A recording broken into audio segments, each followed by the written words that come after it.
I always tell people I learn lessons from criminal lessons. Right. And it's very hard to explain it. Lee's catching on over the years. He giggles at night. Sometimes we stay here and smoke a number. And I'll never forget Cy Lawrence. Cy Lawrence is one of my all-time favorite Jewish people. And Cy Lawrence did those scams, like any type of scam.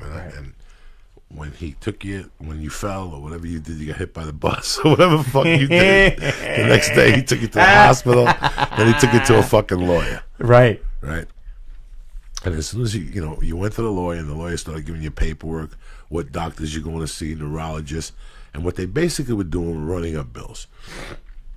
The more bills, the more money you get. Okay. And they tell you, and you're like, so when do I get my 30,000? Like, this is a job for the next year. We want you to, this is a job.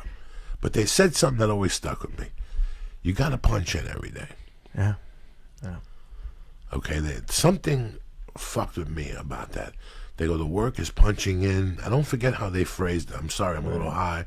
Me and Lee went deep in the murky waters. Yeah. But he goes, at the end of the day, this is just about punching in. Yeah. He goes, the more you punch in, the more money we're going to get. The more you punch in, and it hit me weird. And that was the first time that got me. And then the second time it got me was when I bumped into fucking Slash in the Riviera. When I got no reason to lie to nobody. I had $3 in my pocket. Wow. I had cigarettes and water in my room, puddle water. In those days, I couldn't even afford the thing. I couldn't even have the deposit for the fucking phone. Like Rogan would have to be embarrassed. The Riviera paid me $200 for the weekend. Jesus. For 2 shows at midnight. It was a fucking. Wow. And I went with Joe, and I'll never forget that I was walking around from the Oxygen. It was like some type of convention, like for comic books or T-shirts. They try to keep your ass awake. And Slash was there. And I asked him what happened with Axel, and he goes, right now you're broke and you're struggling. He goes, but remember these times, because these are the times that are going to justify later on when you're getting big checks. Oh, yeah. This is so you don't lose your mind, because that's what happens when people don't put in the work. They lose it. They lose it later on because they know they didn't put in the work. I knew for a fact that if I punched in, which the opposite of that means getting on stage. Right. At any level. It could be a $50 set. When I first got into comedy, everybody wants you to be this big money earner.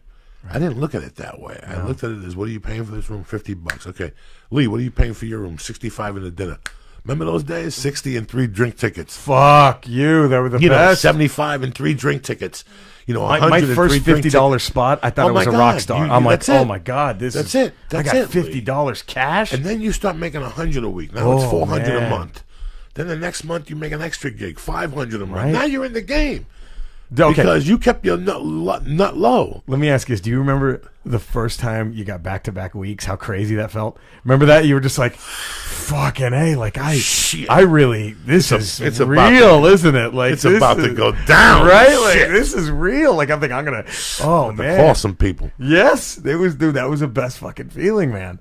That's a good point, dude. That's great. Like, just keep punching in. You have to. You have to. That's it. That's the secret to all these fucking dumb things. Because when somebody tells you, I want to be a doctor, well, it's going to take you 7 years, you look at it like fucking from here to eternity. Of course. We all look at stuff like it's a distance. I'll never do 10 years in prison. Fucking people do it all the time. Yeah, and they come out and they join a band and they get tattoos and they're back, bitch. Next thing you know, they're on Law and Order. I don't know what you're talking about. I've been here all night.